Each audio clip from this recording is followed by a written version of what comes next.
G'day folks, hello. Thanks for joining us today. We've got a few people on the live event today. My name's Stefan Angelini. I'm the host today. I'm the host of the Investor Types podcast, but as well as this special series, the ASX Stock Tips Education Series. We're fortunate enough to be joined by Watershed today, who manage over $700 million worth of assets.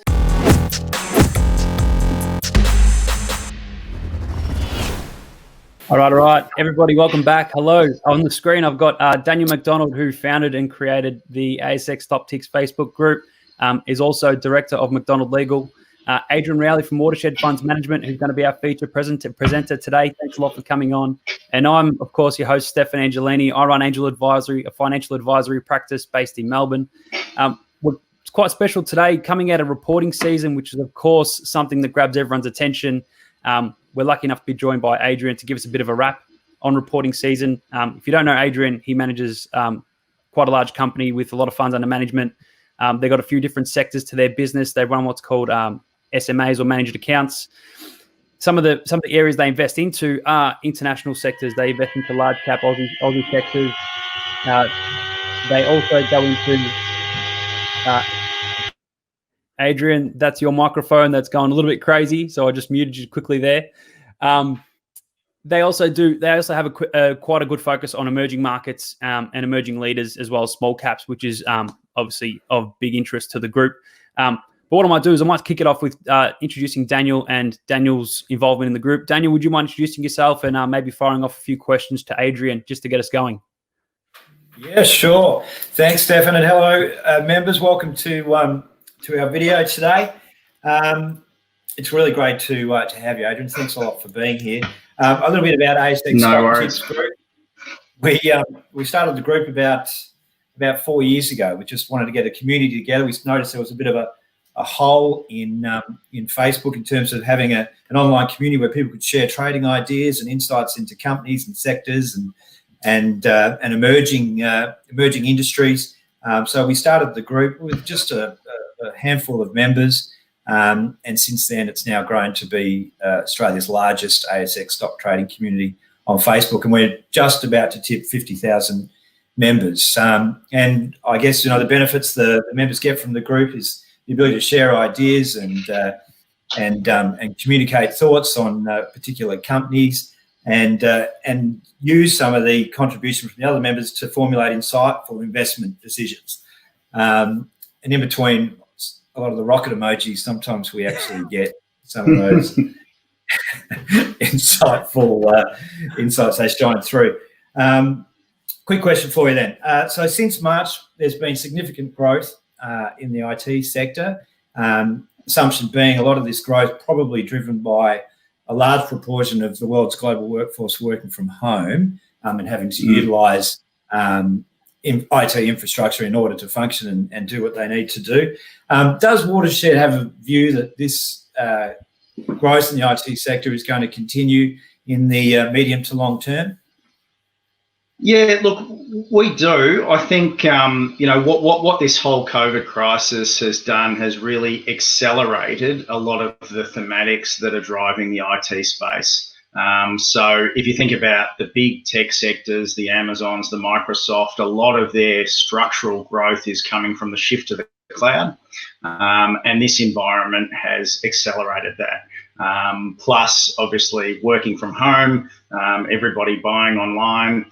So it's really accelerated a lot of these themes that have been positive for the tech space, for a number of years.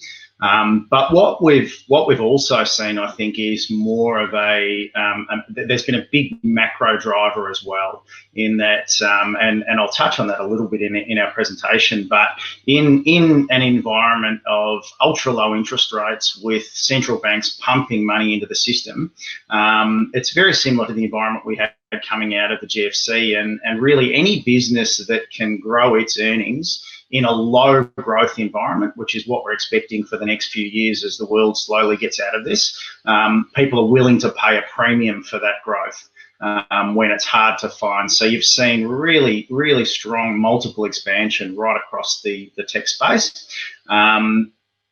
to a point that it probably was a bit stretched and a bit overvalued, and we've seen the Nasdaq come back pretty sharply, and I can comment on that a bit as well. So, you know, all of this cheap money out there is flooding its way into markets. QE is designed to reflate asset prices, but in the short term, it can really distort asset prices. And the first two sectors that we saw that happen to really were the gold complex and some of the tech stocks, not just US, but here, the Chinese tech stocks, Israeli tech stocks. There's been a big weight of money chasing that space. Terrific. Quite an interesting space. Now, Adrian, I know you guys also run an emerging markets fund. We're going to learn more following reporting season on some of the big cap stocks and how they reported. Yeah. In the emerging leaders fund, they obviously look into smaller companies, which is what a lot of the chat is within the group. What has driven a lot of the outperformance in your fund over the last few months? Sure. There's a couple of things. The first one is that we are very dynamic in how we manage the asset allocation. So we spend a lot of time thinking about market valuation, the ultimate macro environment and earnings outlook, and we manage the market weights fairly actively. So, you know, coming into the correction in Feb and March, our mid-cap portfolio was 34% cash. Maximum cash for that mandate is 40%. So we were really concerned about the environment at the start of the year. We had a lot of cash. Now, when markets melted down in Feb and March, I mean, the large cap stocks, and I run a large cap portfolio and spend most of my time there, you know, large cap stocks were off 20, 30, some 40%. But in that mid cap space, it was a bloodbath. You know, there were stocks that were off 60, 70%. I mean, Afterpay, which we own, got under $10. You know, it was just incredible. So we got fully invested in March. So we came out of that March quarter with only 4% cash. So we got about 30% of the portfolio into mid-cap stocks in that correction. And really, there were some high-quality companies whose share prices halved or more than halved, despite being businesses that we thought should hold up fairly well in this environment. So a good example is Collins Foods. You know, they run KFCs, franchises and stores across the country. You know, that should be a fairly defensive, resilient business. But the share price more than halved during that correction. And sure enough, we came out of this environment and they had strong sales growth, strong revenue growth, and continued to deliver earnings growth. So, you know, it halved, but it snapped back to where it was, you know, within a couple of months of the low. So, you know, for us, equities are inherently volatile. Mid-cap stocks are even more volatile. So we tend to hold a higher level of cash in that mandate because you do get opportunities to deploy cash. And for us to deliver, you know, we've been in markets for sort of 20 years now, and there's nothing worse than having a major market dislocation and not being able to do anything about it. So, you know, while it's incredibly important to get the stock calls right, it's also incredibly important, I think, to manage the overall weights of the portfolio. There's times when everything's expensive and you should be disciplined and taking money off the table, and be patient to, you know, sit back and make sure you've got a decent amount of capital to buy these dislocations when they happen. And really, over the last 12 years, we've had one every couple of years. You know, every two and a half years, you've kind of had a fairly major market dislocation for one reason or another. And even if you're going to look at indexes, and the ASX 200 index returned, I think it was 19% for the 2019 year. So typically after periods of high rises will come a little bit of a fall. So you want to make sure your asset allocation is positioned the right way. Look at what's happened in the past, maybe free up some cash so you can take advantage of opportunities. I mean, that's the game basically. Spot on. Yeah, look, spot on. Even in good years, you tend to get a correction of 10% or so for one reason or another. Cash is king. Cash is king. That's what they all say.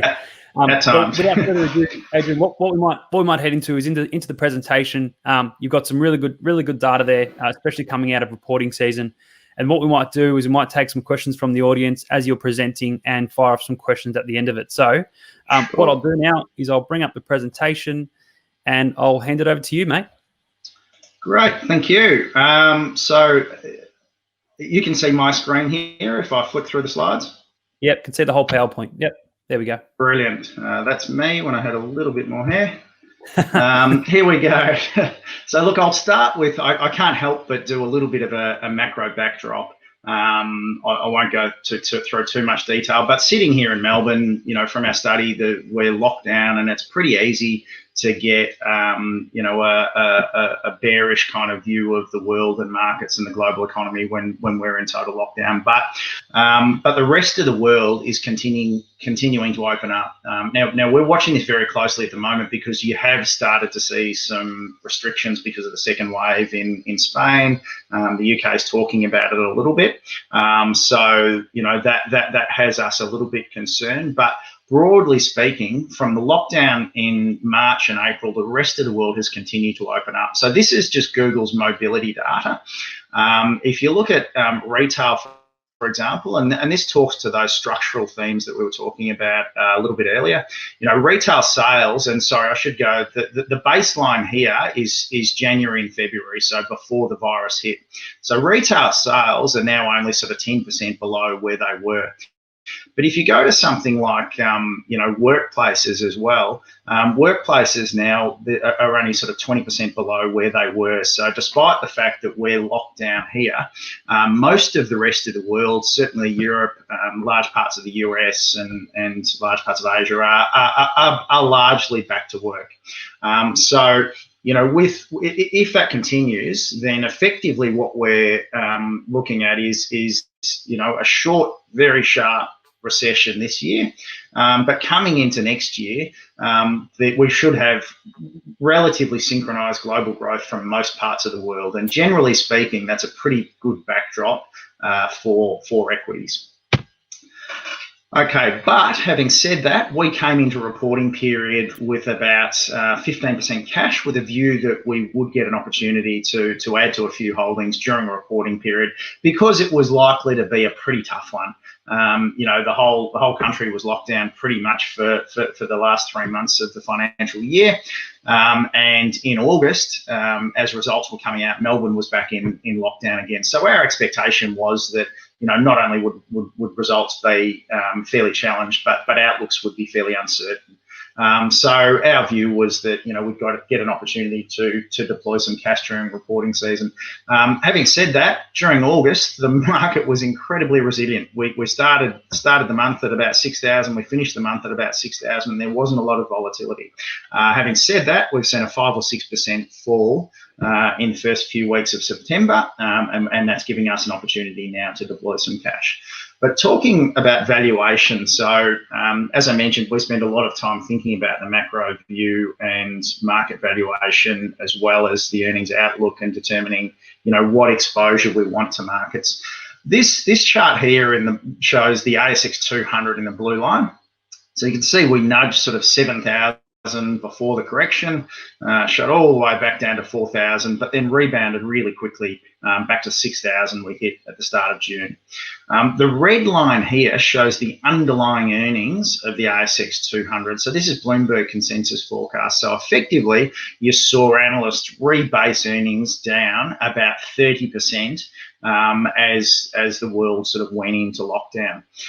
What is interesting is here in August, so what this shows is that earnings expectations actually declined over the course of the month as results were being delivered. So, a lot of businesses didn't meet the earnings forecast that had already been pulled back 30%, but the market held up fairly well. And there was almost a little bit of exuberance, and we certainly saw that play out in some parts of the market, like the S&P 500 and the NASDAQ and some of those tech stocks. Having said that, we've seen a little bit of a pullback, and that makes sense. So just to give you a feel, on a current sort of earnings multiple, here at around 6,000, we're trading on about 21 times earnings. We've now pulled back to sort of 58, 50-ish today. Now, the 1 year forward multiple of our market is about 18.5 now. So that's getting back to a more reasonable level given where interest rates are currently, but it's still fairly elevated. So there's not a lot of room here for anything to go wrong with this second wave or lockdown. So markets are very much pricing in the world continuing to get back to normal over the next 6 to 12 months. Okay, so here's just that 1 year forward multiple. So it's about 18.5 times next year's expected earnings, and the market has an earnings growth of about 6% penciled in for the ASX 200 at the moment. So, where we're trading over the next 6 months, that whether that 6% is held will be critical. So as we know, Victoria's still in lockdown, where a bit over a quarter of the country's GDP. We'll have half-year results coming out in February. So the longer this lockdown lasts in Victoria, the more risk there is to those half-year results in February. And you'll see that a lot of the buying that we've done, we're very much focused on some of those global earners that aren't necessarily leveraged to the domestic economy here. We're pretty cautious on domestic cyclical stocks that are leveraged to economic activity here. What is interesting though here is that the long run average multiple of our market, as most of you would know, is kind of 14, 15 times. So 18.5 is a relatively elevated multiple, but you're more comfortable paying an elevated multiple for the market when earnings have rebased 30% lower. So if we take a 2 or 3 year view, you would expect the earnings of the market to get back to where they were. So you've kind of got 20 to 30% earnings growth over the next 2 to 3 years, which will see that multiple move back to a more normal level. So you're more comfortable paying an elevated PE if you think we are through the cyclical low in that earnings number. The other key driver, which I touched on a bit earlier, is this ultra low interest rate environment that we're in. So, our cash rate here is 25 basis points. The 10-year bond yield here is 90 basis points, 0.9%. So, the lower cash rates are, the lower that risk-free bond yield is, the more that people will pay for the market, the higher the multiple will be. Again, I can talk to that in detail down the track. It's not an issue for the next year or two, but the next major kind of market correction in our view will probably be when central banks start to try to normalise interest rates. Now that's probably not for at least a couple of years, but that's really a key thing to watch. Okay, now this is a kind of a bit of a scary and a bit of a disappointing graph here. We often get questions about why the Australian market has lagged the US so much. We only recently kind of got back to our GFC or pre-GFC highs in January, and we're now well below again. And the reason there is that, we just haven't delivered the same underlying earnings growth that the US has. So this is the same chart that I showed earlier, but just for a longer time frame. So it goes back to 2005. So it shows the ASX 200 in blue here. We sort of hit 6,500, or a bit over, just before the GFC. We just hit that level again before the COVID-19 correction. And what the red line shows you is the underlying earnings of our market. So we know that earnings got whacked 25 to 30% during the GFC. They progressively recovered. 2015-16 was when we had that China trade balance issue. We saw iron ore plunge, oil prices plunge. We had about a 25% market correction then, but recovered really nicely 2016, 17, 18. The 30% sort of decline in earnings expectations for the current year has seen earnings now back to the low that we saw at the GFC, the 2009 GFC recession low. So the key question now is, how long will it take for this figure to get back to where it was? And that's the talk about, what kind of a shape recovery is it? Is it a V-shaped, an L-shaped, a W-shaped recovery? Now our expectation and the market's expectation is that earnings probably aren't going to get back to where they were till about 2022, 2023. But the market, as you can see, has snapped back pretty quickly to almost 6,000 again. Now, our view coming out of this correction in March, and as I mentioned, we aggressively bought the dip. We were pretty comfortable to do that when we saw just the extent of the actions of the Fed in the US, just how much money they were pumping into the system. Their commentary that they came out and were basically buying anything distressed. So they really underwrote credit markets, which meant that this would not be a full-blown credit crunch like the GFC, it would be a recession. So they stabilised the financial system. We were comfortable to buy markets, but they've snapped back incredibly quickly. So our view coming out of this was that fair value for our market was sort of 55 to 5,700. And that's effectively applying a normal market multiple of 15 to 16 times on trailing earnings. So if you take if you take the 2019 reported earnings and we assume that we're going to get back to that level in a couple of years, and we apply a normal kind of market multiple of around 16 times, then that gets you that sort of 55 to 5,700 range. So that's our kind of assessment of fair value for our market. Now, we thought that it could overshoot to sort of 6,000 as we got closer to Christmas and as the economy and the world was starting to open up. But it shot through that in the first week of June.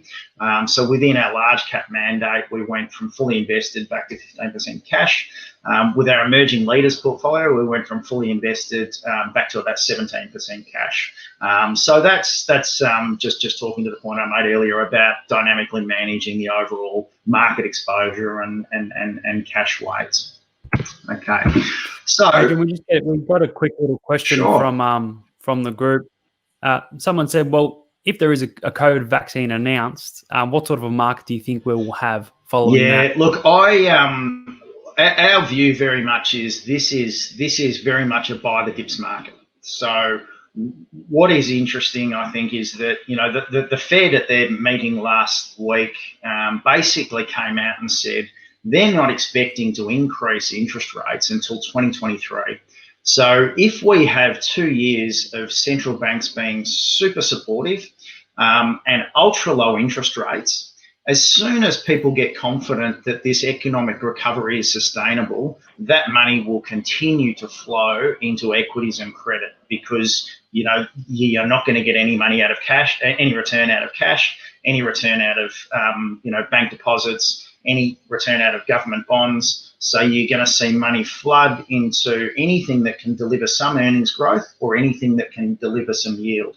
And I'll back up a little bit. If you go back to late 2019, early 20, so this was when the Fed had their mid-cycle adjustment. So they cut rates by 0.75% to 1.5%. So 150 basis points or 1.5%. Markets absolutely ripped and traded up to kind of multiples of about 20 times. So the view then was, the lower rates are getting, the higher the market multiple should be, and you saw money flood into markets. Well, now that Fed cash rate is not 1.5, it's 0.25, and the 10-year bond yield's not 1.6, it's 0.6. So ultimately, our view coming out of this was that once there's a bit of certainty that the economy is getting back to normal globally, and that's obviously very reliant on what happens with this vaccine. But if you're sitting here and there is a vaccine announced and the world's starting to open up and rates are still at zero, well, I think you'll see more multiple expansion from the market, and it could push higher. Now, that was our view coming. So yeah, that was our view coming out of the correction in Feb and March. We thought that markets could really rip towards the end of the year, but interestingly, all of the things that we expected to happen all happened within 3 months, not over a 6 or 12-month period. So markets kind of priced all of this good news in very, very quickly, which then meant that we had to start being a little bit more cautious. So our view is that, taking a 12, 18-month view, we think equities will still continue to perform and continue to outperform most asset classes. But given that valuations are somewhat stretched already, that there is risk in the short term that we have a bit of a pullback, and that's actually kind of happened over the last 2 or 3 weeks, but it's still very much a buy the dips market. Yeah. So long-winded answer for you, but hopefully that makes some sense. So the next slide. Great. So yeah, so we came into reporting season with some elevated cash levels, not super elevated, but as I mentioned, 15% in our large cap portfolio. The market came off 5-6%, and we've now started to just drip that into the market. Where we say that the short-term outlook is a little bit challenged, just because we are in lockdown here, and while the economy has globally started to rebound quite nicely, that mobility data has flattened off a little bit. So with the second wave happening, if you look at things like global flight numbers, those sorts of measures, it looks as though things are starting to flatten off a little bit. So what that means is there's a bit of risk that the earnings rebound is not going to be quite as V-shaped as markets are currently pricing. And, those previous charts that I had showed that, with the market trading on sort of 20 times, even though we're expecting earnings to recover over the next couple of years, in the short term, it's hard to see a lot of upside there. So we're happy to wait for the dips, but very much want to get fully invested during those corrections. Okay.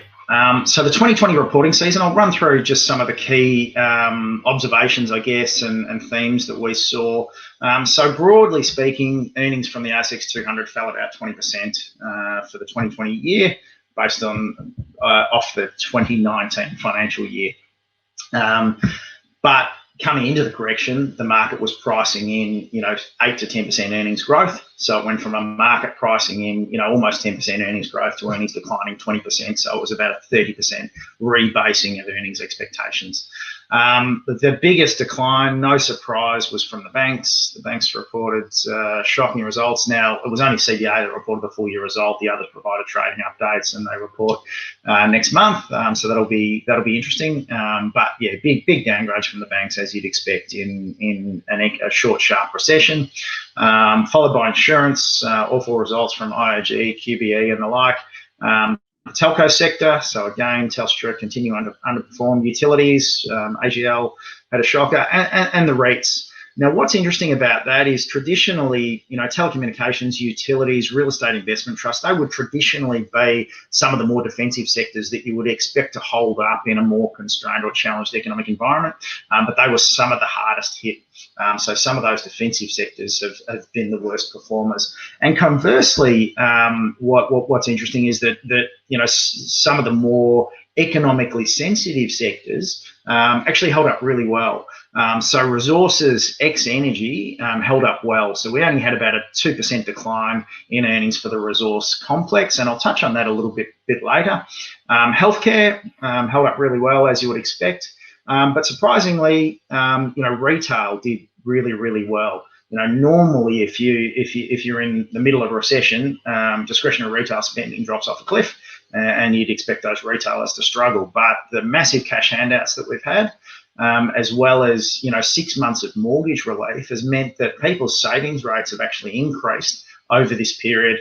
And there's been, elevated retail spending. So, discretionary retail spending has almost been higher now than it was at the start of the year. There's a bit of risk to that, obviously. These are companies like JB Hi-Fi, Harvey Norman. Spot on, yeah. JB Hi-Fi, Harvey Norman, Baby Bunting, which we hold in the mid-cap portfolio, has done really well. So yeah, all of those discretionary stocks, things, Kogan as well, the online guys. Everybody's been spending all of their job seeker payments online by the looks of it. But obviously there's a bit of risk to that. So, we're concerned, and we've got a pretty cautious outlook on the banks, but we're concerned that as we get through to next year, the large end of corporate Australia is going to be okay, but there's really going to be an SME, a small, and medium business insolvency crisis sort of next year. And so as you get the job seeker rolling off, and as you get the banks, they've given a lot of lenders a mortgage holiday, but eventually they're going to be bankers again, and you're going to have to start repaying your home loan. So we're a bit concerned about what happens next year, and we don't want to chase those discretionary retailers at the moment, because the tailwinds that they've had could become headwinds over the next 6 to 12 months. And finally, food staples. So your Woolies and Coles have done exceptionally well. All the stockpiling and everybody sitting at home cooking meals has been brilliant for Coles and Woolies. So the expensive defensives, this was the other theme that we really saw, and this really talks to the tech question that you asked. So, those structural growth stocks who have been able to grow their earnings for whatever structural tailwind, and that is largely the tech complex, but some of those healthcare stocks, some of the media stocks here, and I'll run through a few of them. They did exceptionally well throughout this reporting period, and they were expensive coming into the results. But ultimately, in that macro environment that I mentioned of ultra low growth, no inflation, low rates, then these structural growth stocks should perform well. Now we were hoping that we'd get a bit of a pullback in some of those stocks, and we'd be able to buy them or add to them. But they came into reporting season expensive, and they traded to even more expensive levels. So there's been a lot of money chasing not so many sort of growth stocks in the Aussie market. Again, though, the little pullback that we've had in the last week or so is starting to open up some opportunities. But what you've seen is this massive dispersion in the valuation of different parts of the market, and I'll touch on that in a bit of detail because that I think is opening up some opportunities as well. So really, the reporting period was all about those opposing forces of the stocks that benefited from the government stimulus, and there were clear COVID winners and losers. Okay, so our broad positioning, coming out of this environment, as I mentioned, we want exposure to those structural growth stocks, but at the right price, which is critical. We also want exposure to defensive yield. As I mentioned, I think as we continue to get through this, there's going to be more money coming out of zero yielding cash and deposit and kind of bond portfolios, chasing yield anywhere else. But we don't think you necessarily want to get that from the banks or from the property trusts. There's been a lot written, so I won't spend too much time on that, but about the issues with the retail property space. Now that structural shift to online was already happening and already hurting the sector, and this has accelerated it. But also, concerns around just how much office space we'll need going forward, whether some of the themes that we've seen throughout this period, as I mentioned, are accelerating structural change that could be a long-term tailwind for that property trust sector. And we're seeing continued kind of equity raisings as they all try to repair their balance sheets. So we're kind of looking for defensive yield in things like consumer staples, and infrastructure looks really, really interesting to us, and I'll touch on that. The other one, which I never thought I would say, but you can actually look at the resource sector for yield at the moment. And I've got a chart on Rio that I'll show just how much cash they are spitting out, and the kind of dividends we can expect from Rio over the next 2 to 3 years. And then finally, while those expensive growth stocks have gotten more expensive, some of the value and cyclical names that are very leveraged to the economic recovery and the vaccine trade, we think you want part of your portfolio there as well, because they should outperform as the world gets back to normal. Okay, Adrian, just as you touch on resources there, I've got a question. Gold, sure. If we do get a vaccine and the market takes a bit of a recovery, gold prices, which obviously have been going through the roof as of late, especially with uncertain markets. The question is, gold will probably take a hit. Wouldn't you think so? Yeah, I agree with that. It's an interesting one that gold did exceptionally well for a period there, and again, it was linked, I think, to ultra low rates. So, historically, holding gold as a store of value actually costs money to do that. So, if you got your money in the bank account in a normal environment, you're getting 2 or 3%. That has an impact on the value of cash and cash assets, whereas it costs you to hold gold. Now, in the middle of this crisis, when central banks cut rates to 25 basis points, you had most of the European complex with negative rates, and the US got very close to negative rates as well. So all of a sudden, gold as a store of value became far more attractive. So you saw a phenomenal run in gold. It also tends to do very well in uncertain times.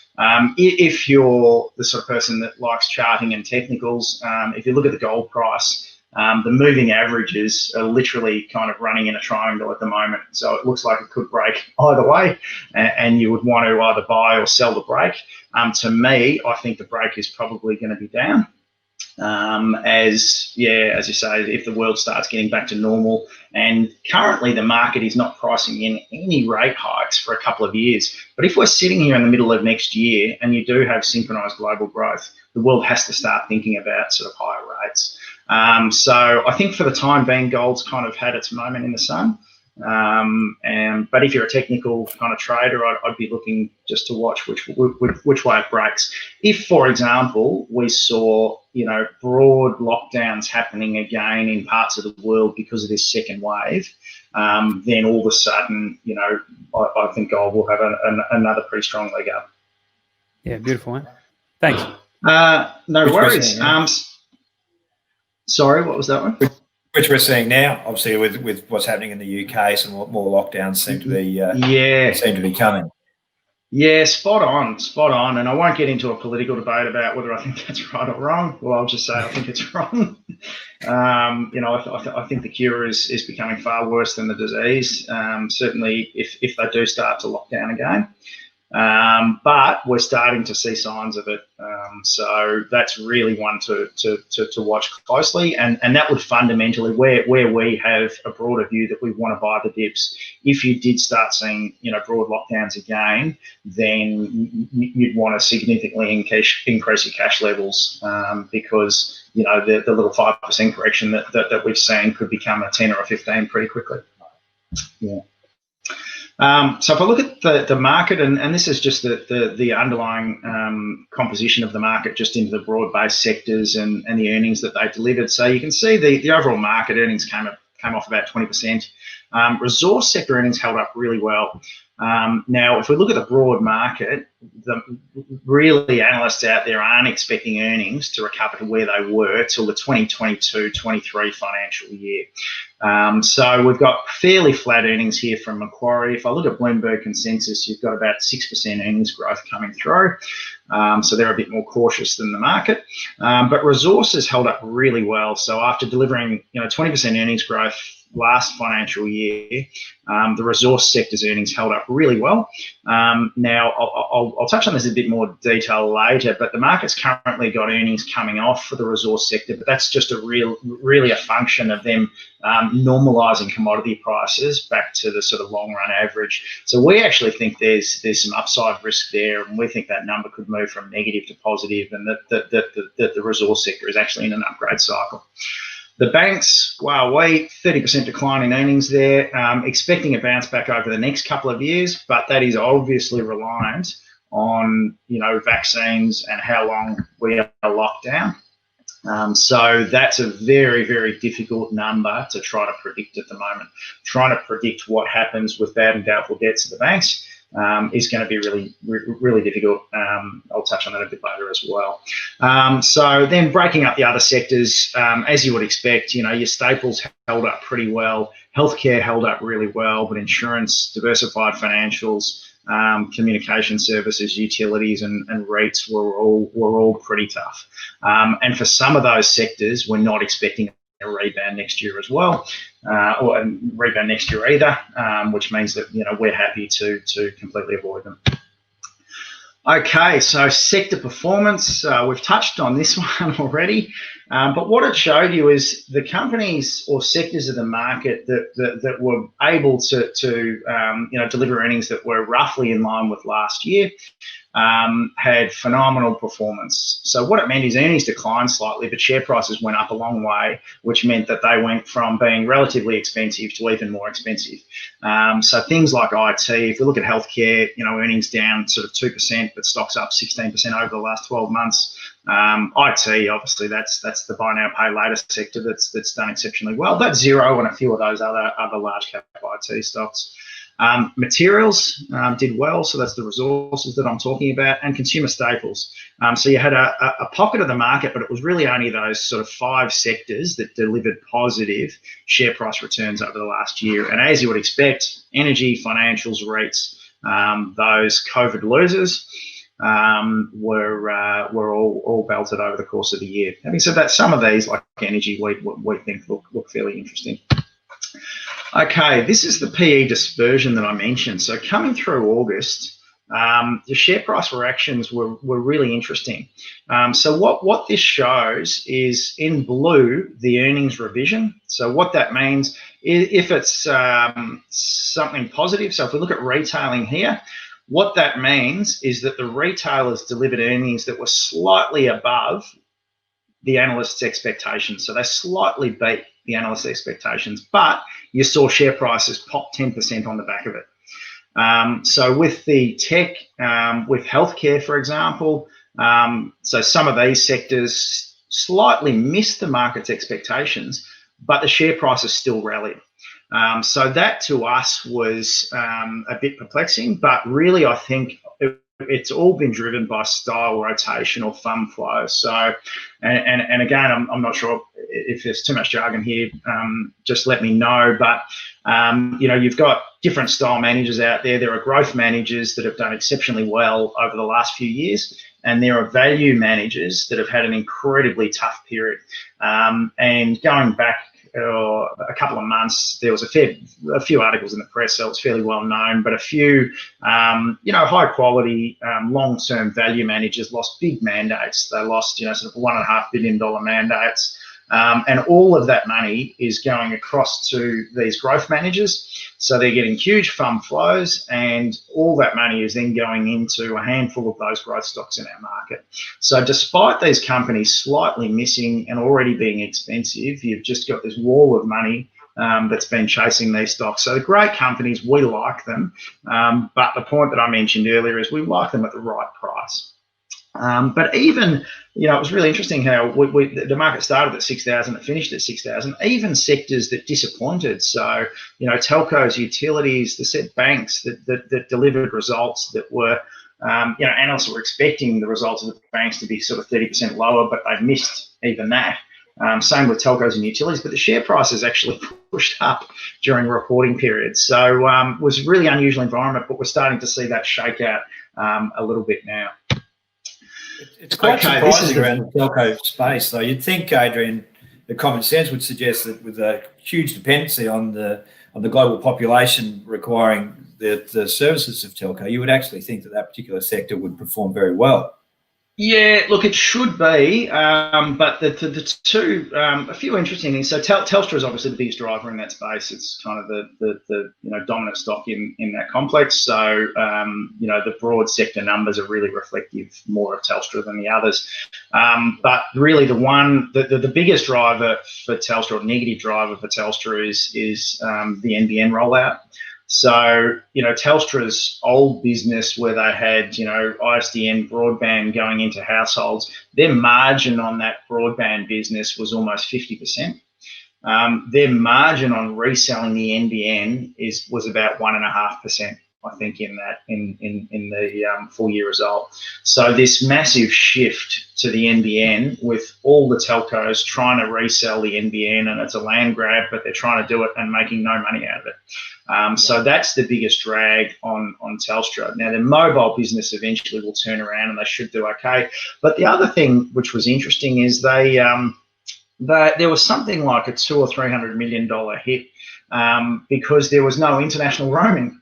So if you think about all the Aussies that have mobile phones that go overseas for work, for holiday, for whatever, nobody's been allowed to leave the country for 12 months. So likewise with the tourists, yeah. Likewise with tourists. Spot on. Yeah, no tourists coming in. Yeah, spot on. So, you know, so they had, you know, one part of their business was really adversely affected. So yeah, interesting space, but you're right. It should be a space that would do well, but it's really the NBN that's causing a big structural headwind to all of those telcos. Eventually that will get sorted out, and eventually there'll be winners and losers, and I'd back Telstra probably to be a winner, but I still think that's a couple of years away.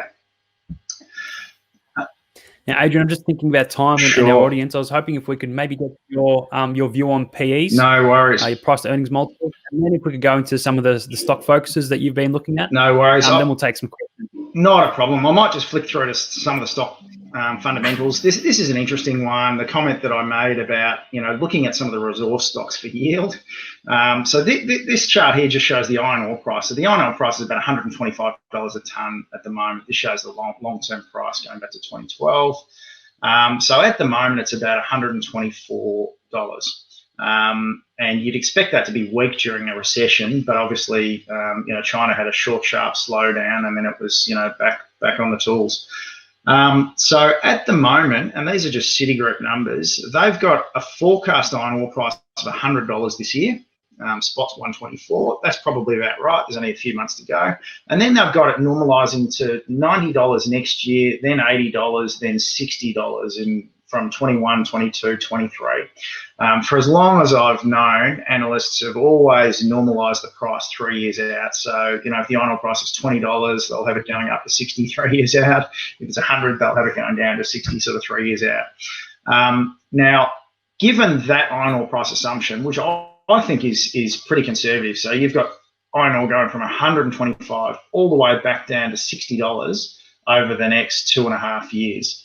Now, if that is what actually happens, Rio will spit out enough cash, and finally we're seeing the resource stocks, the BHPs and Rios, who have a horrific history of M&A and buying businesses at the top of the cycle and blowing up capital. Really, since the GFC, they've done the right thing. They've just managed the assets. They've tried to reduce their cost of production. They've spit out a heap of cash, and they're returning it to shareholders.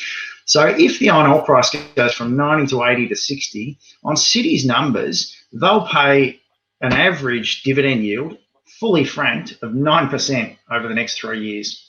Now, these used to be highly, highly cyclical businesses, and historically you would never have thought of holding a resource stock for yield. But the BHPs, the Rios, the Fortescue, if you want something a little bit pointier, these guys are spitting out phenomenal amounts of cash, and I think they will just continue to return it to shareholders over the next few years. The banks, I might flick over this unless there's specific questions, but really this chart just talks to how banks have proved to be the ultimate cyclical stock again, where we've had an economic downturn, their earnings have been smashed, and that's on the back of 3 years of huge remediation costs coming out of the Royal Commission. So, NAB's dividend is not forecast to get back to $1.23 until 2023. Now, that's still 24% lower than where it was pre-GFC and pre this correction. So you've had a period of declining earnings and declining dividends from the banks that doesn't look like turning around over the next 12 to 18 months, in our opinion. Some of the places that we would look for yield, so as I mentioned, the resource sector, but some of these value stocks, so that money that I talked about that's been taken away from value managers and chasing growth managers, a lot of these guys hold similar stocks, and that's actually opening up some pockets of real value, we think. So, Horizon is just the old QR National, so it owns, rolling stock and tracks in Queensland and up and down the East Coast. Most of their customers are all on take or pay contracts. So this is a business that actually grew earnings for the year and put the dividend up for the year, and is forecast to increase their dividend again next year.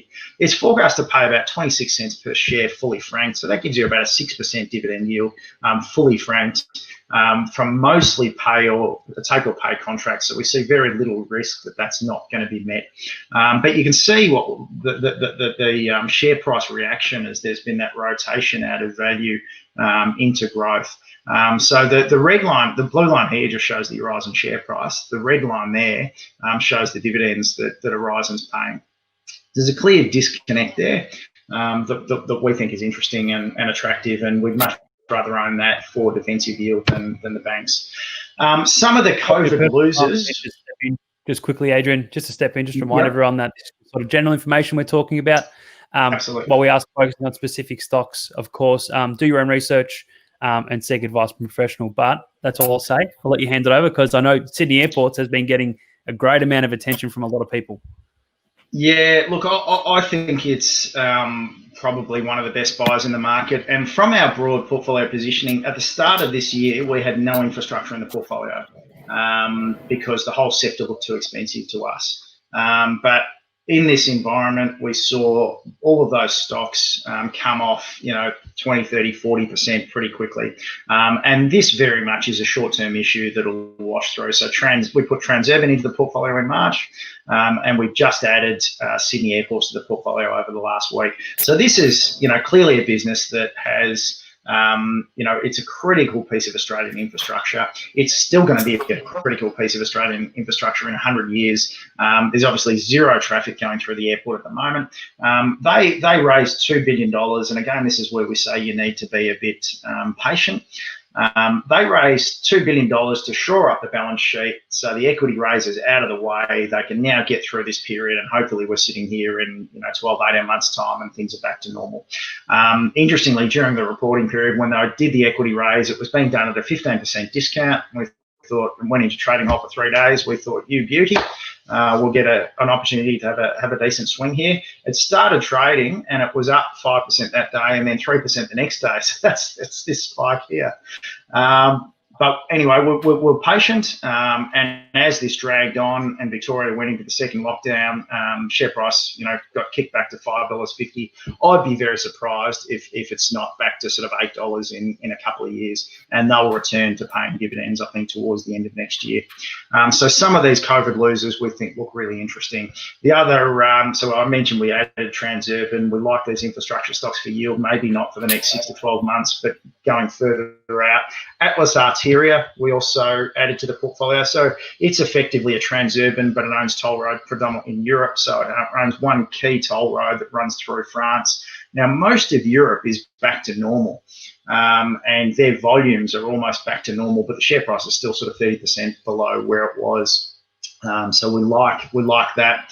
Cochlear, this is a good example of a really high quality structural growth stock. It's like a CSL. It's clearly the dominant player in their sector globally.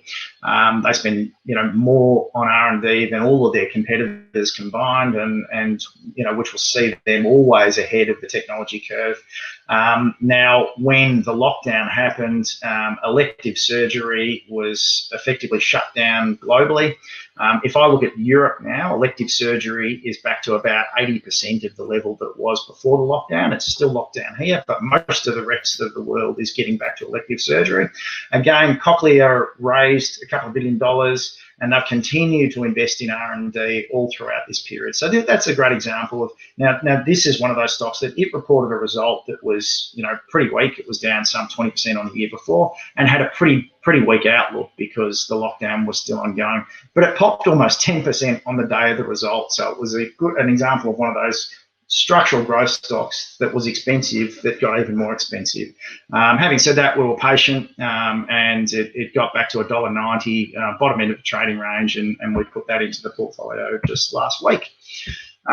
So here's our overall portfolio. Happy to share it with you. We're effectively breaking the portfolio into 3 parts. So defensive yield, which are the consumer staples, the infrastructure stocks that I mentioned we put in there, global packaging with Amcor, Horizon that I mentioned, and that was 18%. We bought a half holding in Atlas Sydney, and actually topped those up yesterday. So the infrastructure part of our portfolio has gone from 0 at the start of the year. It will be over 10%, and those defensive yield stocks will be getting up to about 23% of the portfolio. So about a quarter of the portfolio leverage to defensive yield. We've then got those structural growth stocks, the aristocrats, Cochlear, CSL, ResMed, Sonic, and we put Goodman Group in there as well. A bit like this, the online trade, Goodman Group in industrial real estate is very much leveraged to the online retail thematic globally. And then the other part of the portfolio that we've built, and these are the COVID losers, is that if the economy does improve over the next 12 to 18 months, then these are the stocks that are leveraged to an improvement in that global economy. So they're things like the energy stocks. We've got Origin, Oil Search, Woodside. We think the oil price should be, a fair bit higher 12 months from now when there's planes back in the sky again. Something like Star Entertainment Group, Monopoly Assets, Queensland, casinos in Sydney, Queensland, that were shut down for a period. Now their volumes will get back to normal. And we do still have some of the banks in there, despite our negative view. Now, we're very underweight the banks, so we're nearly 10% underweight financials. And the only reason we've got those 3 there is that they are actually 3 of the big 4 are trading below book value at the moment. So as we open up, I would expect the banks to pop back to kind of book value or maybe a bit of a premium, but we'll be looking to lighten our exposure further into that. That's pretty much all that I have, but happy to take as many questions as you have. Beautiful, mate. That was a fantastic presentation. I might kick it off with the first question, Daniel, if that's all right. Just on, you spoke about Sydney airports, obviously travel stocks. Travel stocks is what one of the questions asked. One of the questions asked throughout the presentation. Where do you see travel stocks going if there is a vaccine, or if we do open up? How do you look at it? Yeah, we've avoided the pointier end of the sector, if that makes sense. So, things like a Webjet, Webjet almost went belly up during this environment. They had to raise a fair bit of money. So, Webjet, Flight Centre, some of those kind of travel stocks, they've started to rebound. A Flight Centre, I think, got to $10. It's about $13 now. But to me, there is still a fair bit of risk around those over the next 3 to 6 months. So we'd rather play it through, a Sydney airport, through some of those, the Transurbans, through some of those bigger infrastructure plays at this point in time, until we're comfortable that, because the problem that we have here in Australia is that while most of the rest of the world is opening up, we're an island state. So trying to get a handle on when a vaccine will be effective enough to allow our borders to open, which is what you need for those travel stocks to perform, is very, very hard to tell. Now, that could be 3 months, that could be 9 months, it could be 15 months. If it's closer to 12 months than 3 months, then these stocks have a pretty tough time ahead of them. So we'd rather play it more conservatively at this point in time until you are really confident that the borders are going to open up. Makes sense. Daniel, you got any questions, mate? No, selling my Flight Centre. Not personal advice.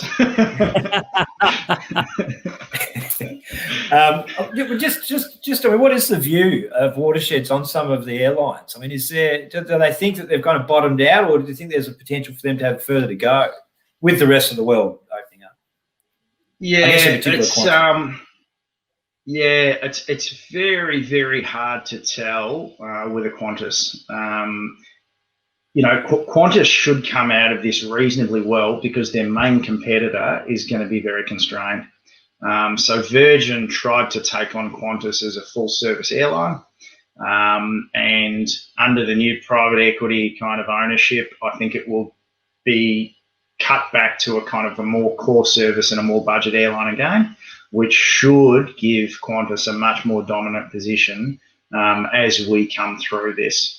Having said that, though, every month that goes by that our state borders are locked and our international borders are locked, I think Qantas is I'm trying to remember the figures, but it's losing a lot of money every month.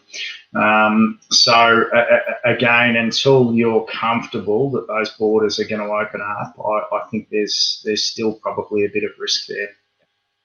And it probably is vaccine dependent, because we've got countries in Europe that are running a completely different COVID strategy than Australia. Obviously, Australia's got that suppression, contain strategy. That's obviously going to have some impact on Qantas in the long term. And with a complete disalignment, I guess the only thing that could probably steer Qantas into the green would probably be the global implementation of a COVID-19 vaccine.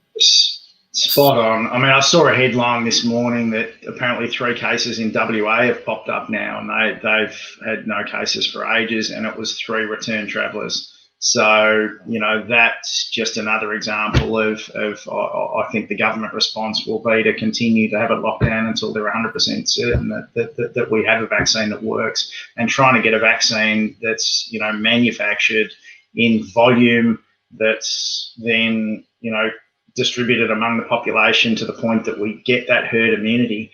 The US, they're talking about some volume by Christmas, but if we look at a CSL, for example, who's involved in a couple of those trials, they're still talking, June next year. So, to me, that's still a long time in financial markets. So, February, we're going to get the half-year results for these companies, and I don't think it's likely that we're going to have borders opened up by Feb. So I think there's still a bit more pain before you get the upside there. Unfortunately. Now, Adrian, I know you guys are taking a fairly good look at resources, and you're fairly bullish on the sector, particularly some of the larger names. But there's been a question reached out about energy. Obviously, energy stocks have not done well in the past. No. Shine some light on what's happened to the energy sector. Yeah, look, sure can. So, what's amazing a little while ago during the lockdown that the futures contract oil price actually closed negative for a period there. So with all of the planes on the ground and everybody in lockdown globally, oil stockpiles were building to the point that the world was actually running out of storage capacity. So the futures contract actually went negative for a period there. So it was literally $0 oil price. Now that's an incredibly unusual period. Now I think the oil price is back to sort of $40 and it's bouncing around a lot on virus news. Our view is that as the world gets back to normal over the next 12 months, we're probably going to see an oil price a little bit higher. Now, taking a longer term view, what we've seen, and again, it's another theme that's been accelerated through this period. So over the last few years, with the world's kind of transition to renewables, there has been less and less and less money spent on exploration and bringing new production online.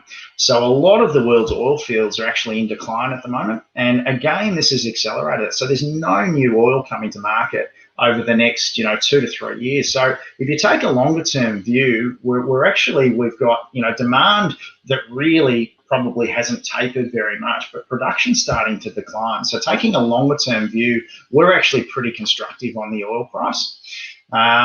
But it's going to take a little while for the world to get back to normal and for some of those excess inventories to be knocked out of the system. But certainly buying some of those oil and gas stocks with a 12 to 18 month view, we think it's one of the last remaining real pockets of value in our market. Beautiful. Daniel, any more questions, mate?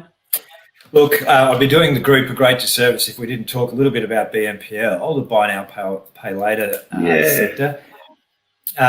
It's really probably been the buzz stock in our group probably for the last, since March. What's Watershed's view on buy now, pay later stocks? Do they see continued growth in the short, medium, long term, or do they see it sort of topping out at some point in the near future? Look, we hold Afterpay in our mid-cap portfolio, and we have held that since it was below $2. So it's been a ripper for us. It's a sector that is continuing to grow, and we think it will continue to grow globally. One of the huge endorsements of Afterpay is that a lot of the big global competitors are now actually joining forces with Afterpay. So it's had the banks and the credit card companies and the traditional payment sector trying to compete with it, and they're now actually joining forces with it, which to me, is a huge vote of confidence in their strategy. Now, their rollout in the US was more successful than we expected, and now they're rolling out in Europe, and again, it's beating all expectations. So they are becoming a true global kind of payments player. So we really like the space, but again, with all of these tech stocks, you do still need to be a bit mindful of valuation. We chopped our holding in half when it went through 50, and sure enough, a couple of months later, it was $90. So, there's a lot priced into the value of this sector at the moment. So, short term, we're a bit cautious valuation wise, but, we think Afterpay's executed really well. And you need to have belief that they can continue to execute globally to kind of justify the value of the business now, but certainly they've ticked all the boxes so far. There's been a lot of media about new entrants in the market and some of the more traditional players coming to the market. So we have PayPal offering a buy now, pay later offering, the banks looking at rolling out interest-free credit cards. Do you think any of these other sort of services being flooded into the market will have an impact on some of the... They've all tried over the last while, and they've not been able to gain traction. And one of the real advantages for someone like Afterpay and the buy now, pay later sector is that they have such a strong relationship with the retailers. So they're shooting huge numbers of referrals back to the retailers So they're almost creating a bit of a retailing ecosystem as well as a payment system. So it's very hard for the banks and some of those traditional incumbent utilities to aggressively attack the space, I think. To me, it's a little bit like, the early days of Seek and REA.com, and, we had Monster. So in the early days of employment online, you had 3 or 4 groups that were competing aggressively, and it was a real land grab.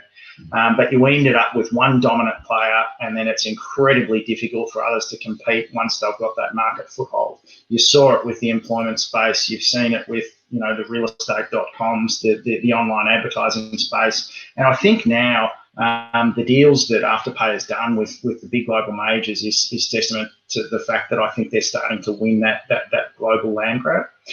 So I think it's going to be pretty hard for the banks and for those traditional payment systems to compete. But I always do bring it back to price. So there's a lot built into the price of all of those at the moment. You see Afterpay jumping up from $10 to nearly $100. Things are going a bit crazy. All I can say is let's hope the rockets keep flying for everyone in the group.